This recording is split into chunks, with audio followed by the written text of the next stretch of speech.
नमस्कार। आयुर्वेदी के video lecture में आपका स्वागत है।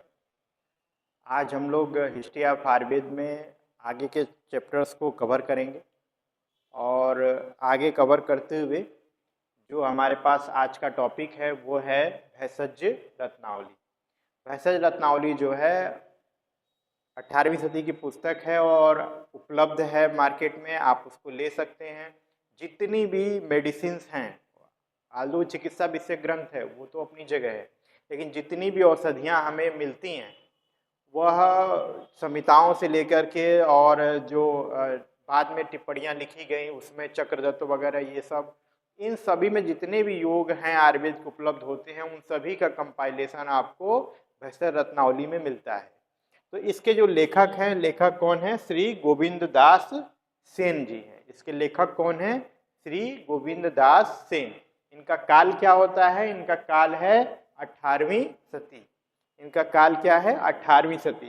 तो 18वीं सदी है तो ये समझिए बस लेटेस्ट ही है और लगभग सारे जितने भी योग आपको संहिताओं में मिलेंगे, संग्रह ग्रंथों में मिलेंगे, सारे योगों का आपको संकलन इस पुस्तक में मिलता है। तो बहुत अच्छी बुक है और आपको परचेज करनी चाहिए, सभी को रखनी चाहिए। आगे देखते हैं। आगे देखिए, इसमें वैशिष्ट की बात है तो ग्रंथकार ने संपूर्ण ग्रंथ को क्या किया है? 106 अध्यायों में निबंधित किया है। तो संपूर्ण जो ग्रंथ है भेषज रत्नावली का 106 अध्यायों में लिखा गया है। पर उपलब्ध कितना होता है? 75 आपको काउंटिंग में दिखता है, कुछ परिशिष्ट वगैरह हैं, इसकी वजह से पूरे चैप्टर्स की संख्या बढ़ जाती है। इन 106 अध्यायों में के अतिरिक्त ग्रंथकार ने अंत में भेषज रत्नावली परिशिष्टम और अनुभूत योग प्रकरण इस नाम से 2 अध्याय इन्होंने ऐड किए हैं। तो 2 अध्याय कौन कौन से हैं? पहला क्या है? परिशिष्ट का मतलब होता है एडिशनल, जो भी चीजें वो कहना चाहते थे, ऐड करना चाहते थे, उन्होंने ऐड किया अलग से। और कुछ अनुभूत योग जो उनके खुद के योग हैं, अनुभूत योग प्रकरण, या फिर अन्य ऋषि मुनियों के द्वारा जो अनुभूत हुआ, अन्य आचार्यों के द्वारा, कुछ ऐसे योगों का भी संकलन यहाँ पे दिखाई देता है। भेषज रत्नावली के परिशिष्टम अध्याय में लेखक ने कफ और पित्तज विकारों की चिकित्सा का नामतः वर्णन किया है। तो याद क्या करना है? वातज विकार का इसमें संकलन नहीं किया है, जहां पे उन्होंने परिशिष्टम में 2 दोषों यानी कफज विकार और पित्तज विकारों के चिकित्सा का नामतः वर्णन किया है। इसको याद रखिएगा। अनुभूत योग प्रकरण में लेखक ने अपने अनुभूत योगों का वर्णन किया और जो पूरी पुस्तक की रूपरेखा किस प्रकार तैयार हुई है वह चक्रदत्त, रसेंद्र सार संग्रह, भाव प्रकाश, सारंगधर में वर्णित योगों को प्रचुरता से उद्धृत किया है। तो जितने योग आपको इन संहिताओं में मिलते हैं, इन पुस्तकों में उद्धृत हैं, उन सभी का क्या है? उन्होंने यहाँ पे संकलन किया है। ठीक, तो भेषज रत्नावली एक तरह से समझिए कि काय चिकित्सा में जितने भी योग यूज किए जाते हैं वह सारे योगों का यहाँ पे वर्णन दिखता है। आगे चलें। आगे कुछ खास बातें वैशिष्ट के रूप में है, कहीं कहीं रिपीट भी होगा, मतलब अन्य संहिताओं में चूंकि संकलन है तो दिख जाएगा। उसमें आप देखिए, त्वक, पत्र, फल, मूल और पुष्प, इनको क्या बोला? पंचांग की संज्ञा दी है। पंचांग भेषज रत्नावली के अनुसार क्या होता है? त्वक, पत्र, फल, मूल और पुष्प। ठीक, ये क्या होते हैं? पंचांग होते हैं। जो छोटे पौधे होते हैं अक्सर उनका पंचांग प्रयोग किया जाता है, तो वहां पे पंचांग के रूप में हम क्या ले सकते हैं? 5 चीजें लेंगे, त्वक, पत्र, फल, मूल और पुष्प। और आगे देखिए, सन्निपात ज्वर में क्या बोला? बार बार स्वेदन करवाने को कहा है। जो आपका सन्निपात ज्वर होता है उसमें बार बार आप स्वेदन कराइए। ठीक, स्वेदन कराएंगे, स्वेटिंग होगी और ज्वर जो मुक्ति मिलेगी। संदिग्ध ज्वर और अंतक ज्वर की चिकित्सा का भी वर्णन किया है। राज्य, ये भी इंपॉर्टेंट है, राज्यक्षमा के संदर्भ में बल को शुक्र के अधीन, ये पहले भी आया चक्रदत्त पढ़ाते समय, अन्य जगह पे भी आया था, बल को शुक्र के अधीन, और जीव योग रत्नाकर में आया था, योग रत्नाकर में आगे देखते हैं, राजक्षमा के संदर्भ में बल को शुक्र के अधीन, जो कि योग रत्नाकर में भी आया था, और जीवन को मल के अधीन बताते हुए यक्षमी के शुक्र और मल की रक्षा करने का निर्देश है। क्या है? शुक्रायतम बलम पुंसाम मलायतम ही जीवनम तस्मात् यत्नेन संरक्षम यक्ष्मिणो मल रेतसी। ठीक, तो बल को शुक्र के अधीन और जीवन को मल के अधीन भैंसे रत्नावली में लिखा गया है गोविंदनाथ सेन के द्वारा, और ये कंपाइलेशन है तो योग रत्नाकर का वहां से आता है। एक बड़ा अच्छा प्रयोग दिया है इच्छा भेदी रस। इच्छा भेदी रस के बारे में आप जानते हैं, इच्छा भेदी रस क्या होता है? एक तरीके का विरेचक औषध है। तो ये कैसे करता है, इन्होंने यूज कैसे बताया? इच्छा भेदी रस शीतल जल के साथ अगर लेते हैं तो यह क्या करता है? विरेचन करता है, और जब अधिक विरेचन होने लगे, आपको लगे कि इसको रोकना चाहिए, तो हमें क्या करना चाहिए? हमें मंदोष्ण जल देने का विधान। यानी किसी व्यक्ति को आपने इच्छा भेदी रस से आप विरेचन करा रहे हैं और आपको लग रहा है कि विरेचन ज्यादा हो रहा है, तो आपको तुरंत क्या करना चाहिए? एक गिलास गुनगुना पानी पीने को एडवाइस करना चाहिए। एक गिलास गुनगुना पानी देंगे, जैसे ही देंगे मरोड़ में राहत होगी और यह रुक जाएगा। ठीक, तो ये बड़ा अच्छा योग है, अनुभूत योग है, और सब हम लोग भी यही यूज करते हैं। आप इसको दे सकते हैं पेशेंट को। इसी प्रकार से उसको समझाना होता है विरेचन देते समय कि जब भी आपका विरेचन ज्यादा होने लगे तो एक गुनगुना पानी पी लीजिएगा। ठीक, आगे चलें। आगे आता है आमवात का बहुत फेमस श्लोक है, ये आप याद कर लीजिएगा। आमवात की चिकित्सा को बताते हुए लिखा, लंघनम स्वेदनम तिक्तम दीपनानि कटुन च विरेचनम स्नेहपानम च बस्त्यस्याम मारुते सैंधवाद्य अनुवासस्य क्षार बस्ती प्रशस्यते। तो क्या चिकित्सा का श्लोक है, आमवात में बहुत फेमस है, यही चिकित्सा सिद्धांत है। अन्य आचार्यों ने भी बता रखा है, यहाँ भी बता रखा है। वेरी इंपॉर्टेंट, देखिए, आंत वृद्धि में कुंडल बंधनी यानी ट्रस, यानी कि तरीके का आपका पेटिका समझ लीजिए, एक बेल्ट समझ लीजिए। आंत वृद्धि में कुंडल बंधिनी को सदैव कमर पर बांधने का निर्देश दिया है। अगर आपको इंटेस्टाइनल हार्निया वगैरह है तो आप जो है एक बेल्ट के द्वारा, ट्रस के द्वारा उसको बांध के रखेंगे। उसका नाम क्या दिया है? कुंडल बंधनी। नाम क्या है? कुंडल बंधनी। और कुछ विशिष्ट रोग दिए हैं, आप देखिए। विशिष्ट रोग अधिकार नामक अध्याय में कुछ विशिष्ट व्याधियों का वर्णन किया, जैसे स्मरोन्माद, गद्योद्वेग, तत्वोन्माद, चलवात, तांडव रोग, स्नायु रोग, स्खालित्य रोग, खंजनिका रोग, उरस्तोय, बहुमूत्र। ये कुछ विशेष व्याधियों का उन्होंने वर्णन किया है। तो ये नाम भी याद रखेंगे क्योंकि बहुत अलग से नाम है और कुछ तो बिल्कुल नए हैं, तो आप उनको याद करिएगा। ठीक, कौन कौन से व्याधियों का वर्णन किया है। स्मरोन्माद में चिकित्सा क्या बताई है? प्रिय स्त्री या पुरुष का संयोग करवा देना या फिर विद्वेष भी आता है।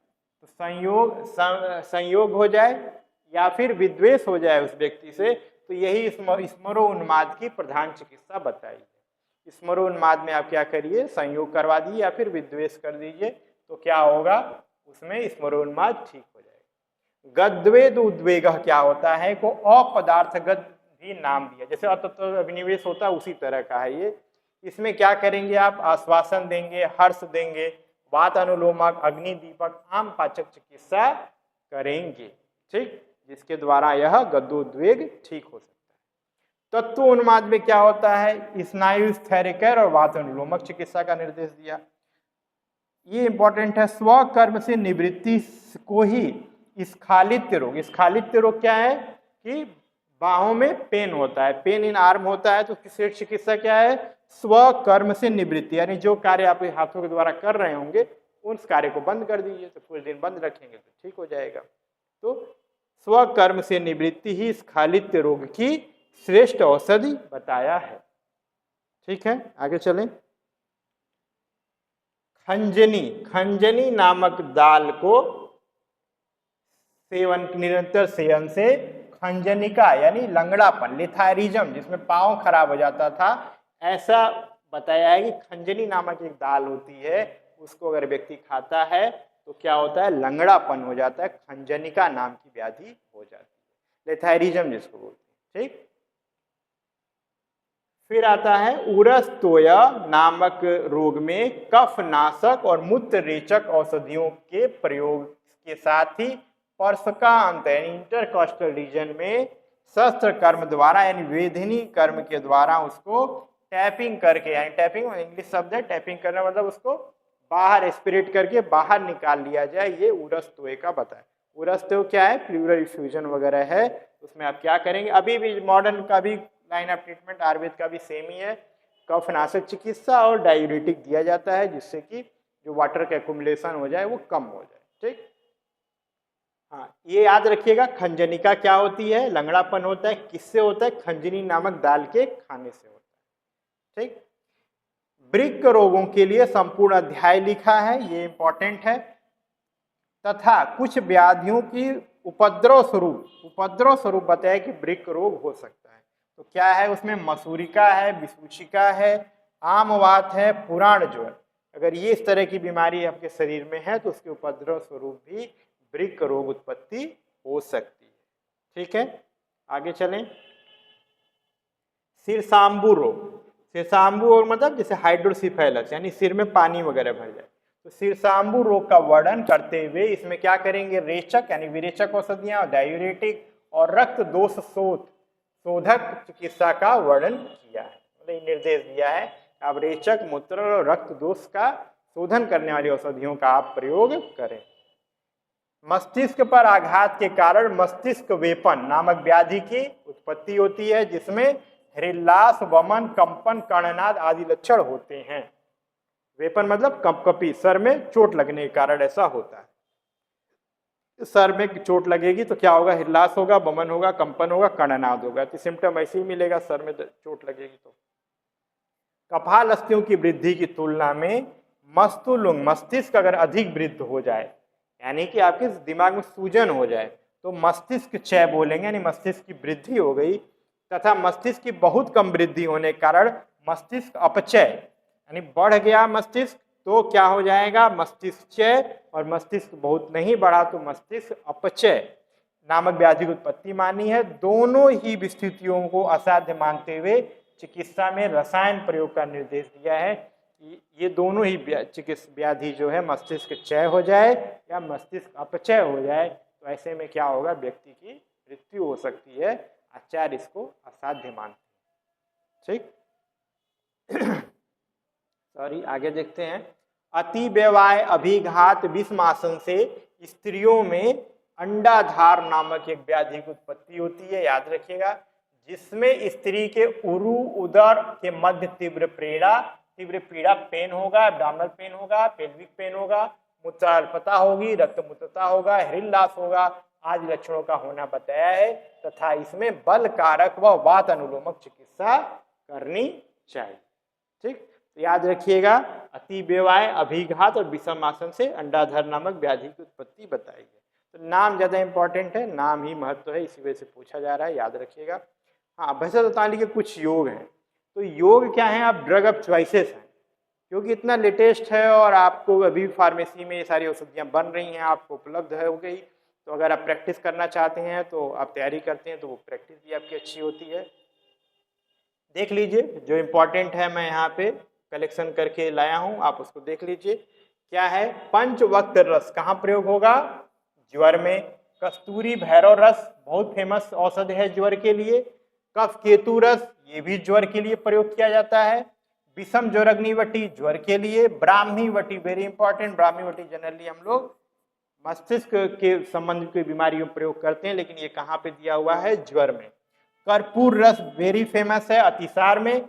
अहिफेन आसव अभी उपलब्ध नहीं है, अहिफेन का प्रयोग वर्ज्य है, लेकिन जब ये कैसे कार्य करता था ये भी अतिसार में दिया जाता था, और जो पेरिस्टाल्टिक मूवमेंट को रोकने के लिए हम इसका अहिफेन का प्रयोग करते थे, और दिया कैसे जाता था, 10 बूंद की मात्रा ही इसकी पर्याप्त होती थी, जल में मिलाकर दिया जाता था। ठीक, तो कर्पूर रस भी आप प्रयोग कर सकते हैं, और अहिफेन आसव उपलब्ध नहीं है लेकिन कोई कंपनी बनाती है या आप प्रयोग करते हैं तो 10 बूंद की मात्रा में ही आपको प्रयोग।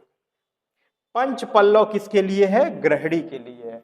तो याद रखिएगा पंचवक्त्र किसके लिए है, पंचवक्त्र आएगा तो ज्वर के लिए, और पंच पल्लव आएगा तो किसके लिए, ग्रहणी के लिए आएगा। दुग्धवटी किसके लिए है, ग्रहणी के लिए है, इंपॉर्टेंट। दारिमाष्टक ग्रहणी के लिए, आप ऑलरेडी बता देंगे, तो याद रखिएगा ये बहुत इंपॉर्टेंट है।